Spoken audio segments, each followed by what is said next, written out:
What if I told you that the next generation of AI data centers may not be built on Earth and they may not even be built in space? Instead, they could be floating somewhere in the middle of the Pacific Ocean. And while SpaceX is planning to launch thousands of AI satellites into orbit, another startup believes the future of AI belongs to the oceans. Today we will look at the most fascinating ideas I've seen all year.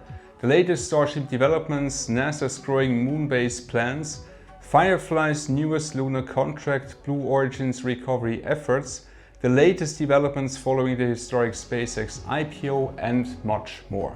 Before we talk about AI infrastructure in the ocean, let's start with a quick Starship update. SpaceX's Starship development program continues to move at an incredible pace.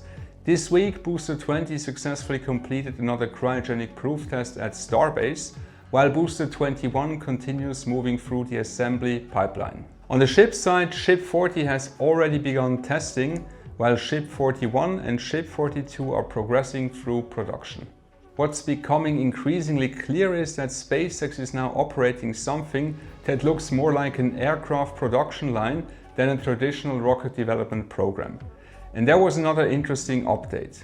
Recent reports suggest that SpaceX is now targeting the first ever Starship catch by Mechazilla as early as Flight 14. While Flight 13 is expected to focus on reliability improvements and additional testing, Ship 41 is widely expected to become the first Starship vehicle that could potentially be caught by the launch tower's giant mechanical arms.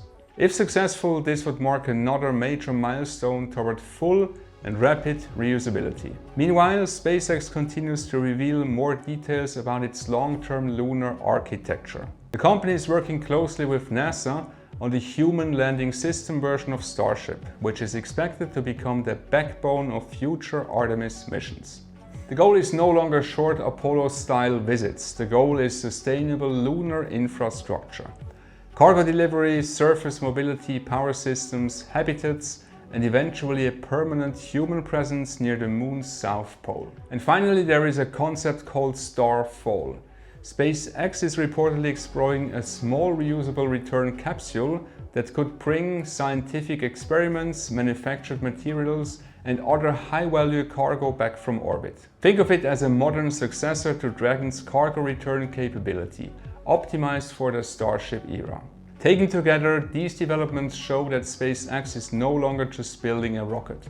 It is building an entire transportation and logistics system for Earth, orbit, the Moon, and eventually Mars. And while SpaceX wants to build transportation systems for space, another startup wants to build something very different: AI infrastructure on the oceans. Last week I showed you SpaceX's AI-1 concept, a satellite designed to bring AI computing into orbit.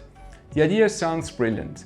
Space offers abundant solar energy, no weather, and virtually unlimited room for expansion. But there is one major engineering challenge: heat. Every data center converts almost all of its electrical power into heat. On Earth, cooling is relatively easy. You use air conditioning, cooling towers, or water.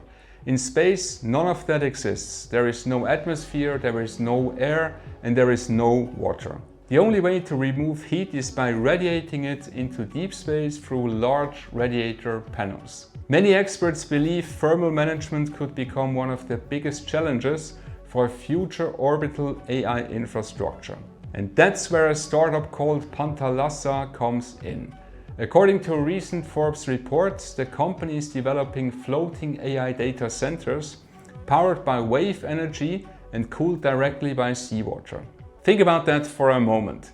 Instead of launching servers into orbits, they want to place them on the floating platforms in the open oceans. The surrounding seawater acts as an almost unlimited cooling system. The ocean itself becomes the air conditioner, and the electricity that comes from wave energy generated by the movement of the oceans. Pantalassa believes this approach could be significantly cheaper and easier to scale than launching thousands of satellites into orbit. So we may be witnessing the beginning of a fascinating technological race. SpaceX wants to move AI infrastructure into space. Pantalassa wants to move AI infrastructure onto the oceans. Both are trying to solve the same problem. How do we power and cool the next generation of artificial intelligence? Space or ocean? Let me know what you think in the comments. Now let's talk about the biggest financial event in space history. Last Friday, SpaceX officially went public.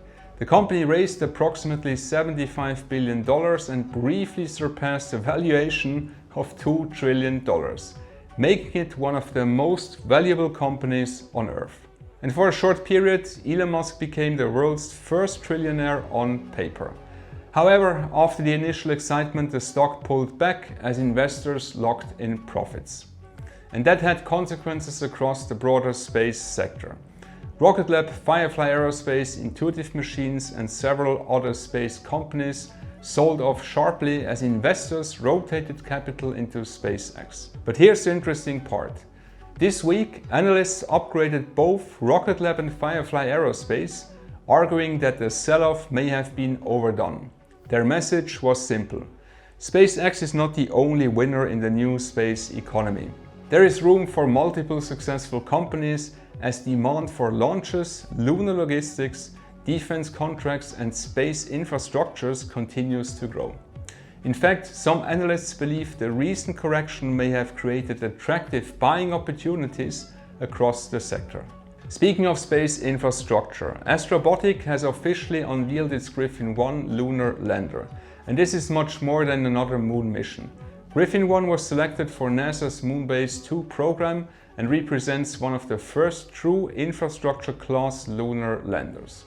The spacecraft is significantly larger than Astrobotic's Peregrine lander and can transport more than 600 kilograms of cargo to the lunar surface. It is scheduled to launch aboard a SpaceX Falcon Heavy and land near the moon's south pole. On board will be the Flip rover from Astrolab, along with payloads from NASA and international partners. What excites me the most is what this mission represents. We are no longer talking about brief visits to the moon. We are talking about cargo delivery, surface mobility, infrastructure deployment, and eventually permanent human operations. The moon is slowly transforming from a destination into a place where humans may one day live and work. Next up, Blue Origin. Following last month's New Glenn explosion during a ground test, Blue Origin has now begun rebuilding Launch Complex 36 in Florida. Recent satellite imagery revealed extensive damage across the launch complex. Some experts described it as one of the most significant launchpad accidents in recent years. The good news? Blue Origin says it remains committed to returning New Glenn to flight before the end of 2026. And that's important because NASA increasingly relies on Blue Origin for future Artemis missions, Blue Moon landers and lunar logistics.